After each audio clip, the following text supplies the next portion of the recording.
Assalamualaikum warahmatullahi wabarakatuh. Selamat berjumpa dengan tutorial kimia bersama urip.info.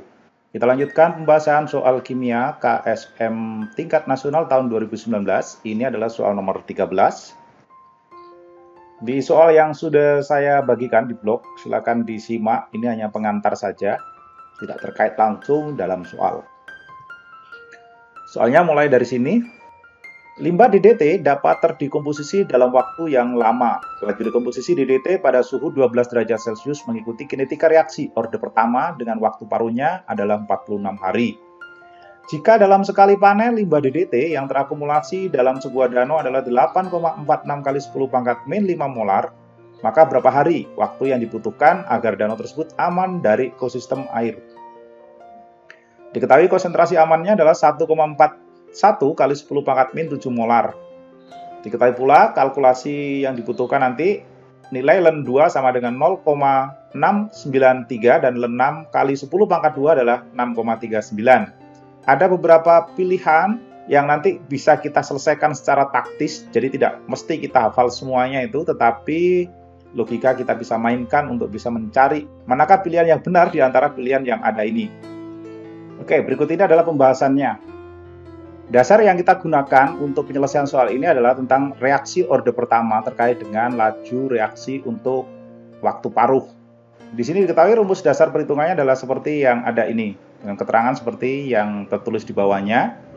Kemudian kita sedikit lakukan manipulasi untuk mengubah rumus-rumus yang ada itu, sehingga kita dapat gunakan menyelesaikan soal ini. Yang pertama ini, untuk bisa menentukan waktunya, waktu T di sini ini, berarti kita harus tahu dulu nilai K. Nilai K bisa didapat dari sini. Makanya kita ubah K yang ada ini sama dengan Len 2 dibagi T setengah. Nah, dari situ nanti kita gunakan untuk mencari perbandingan antara nilai Len konsentrasi saat T dan Len konsentrasi saat awal. Nah, ini kalau kita substitusikan dari yang diketahui tadi, waktu paruhnya tadi kan diketahui sama dengan 46 ya, sehingga kita dapatkan nilai K sama dengan 0,015. Len K tadi diketahui dari soal, 46 diketahui dari soal, dan hasilnya adalah ini. Selanjutnya K inilah yang kita gunakan untuk menyelesaikan nilai T yang ditanyakan. Nah, sekarang dari persamaan reaksi yang ada ini, tanda negatif ini kita bisa ubah dengan cara membalik persamaan ini ya. Jadi Len A saat T dibagi konsentrasi ini, jadi ini Len semuanya nih ya, Len dua-duanya ini, sehingga kalau kita ubah, nilai negatifnya kan hilang, ini dibalik. Oke, selanjutnya kita substitusikan data yang ada. Ini adalah konsentrasi mula-mula dari DDT, dan ini adalah konsentrasi amannya. Ya, kalau dihitung nanti sama dengan 0,015 dikalikan T. Kita dapatkan T dari sini kan, karena nilainya ini sudah fix. Nah, ini kita dapatkan nilainya 6 kali 10 pangkat 2 yang sudah diketahui dari soal, bisa dicurigai sebenarnya kalau soalnya seperti itu tadi. Nilainya sama dengan ini, sehingga kita dapat substitusikan nilai Len 6 kali 10 pangkat 2 adalah 6,39 sama dengan 0,015 kali T, sehingga kita peroleh nilai T sama dengan 426 hari. Sudah ketemu ini, jadi setahun lebih ini untuk menghilangkan pencemaran DDT dari ekosistem perairan ya. Nah, sekarang taktisnya. Di soal yang tadi kita jumpai, di opsi yang tersedia tadi perhitungannya membutuhkan hafalan.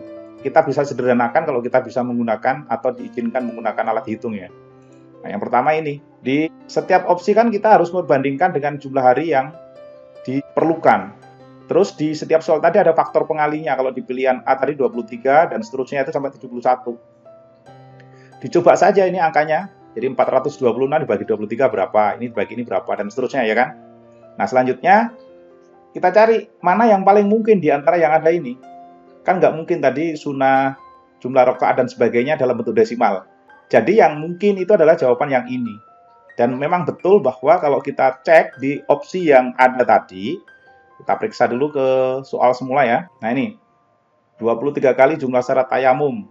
Ini beberapa referensi ada menyebut macam-macam ya. Sunnah mandi besar juga kadang-kadang macam-macam. Nah, yang fix itu adalah C dan D. Nah, untuk yang D, saya bahas yang D saja. Jumlah rakaat sholat-sholat fardu yang dilakukan pada selang waktu hilangnya mega merah. Berarti kan itu Isya tuh. Isya dan subuh. Isya dan subuh berarti 4 dan 2. Sama dengan 6 kan? 6 dikalikan 71 hari, dapatlah jawaban kita tadi, 426 hari. Jadi jawaban yang tepat di sini adalah yang D. Jadi tepat ya jawabannya yang D. Kan tidak mungkin jumlah rakaat itu dalam bentuk desimal. Ini juga sama, tidak mungkin dalam bentuk desimal. Secara taktis kita bisa menggunakan logika berpikir cerdik model seperti itu. Jadi kita dapatkan untuk soal nomor 13 ini jawaban yang tepat adalah yang D. Oke, terima kasih sudah menyimak video pembahasan soal KSM tingkat nasional tahun 2019 ini. Sampai jumpa pada pembahasan nomor-nomor berikutnya. Wassalamualaikum warahmatullahi wabarakatuh.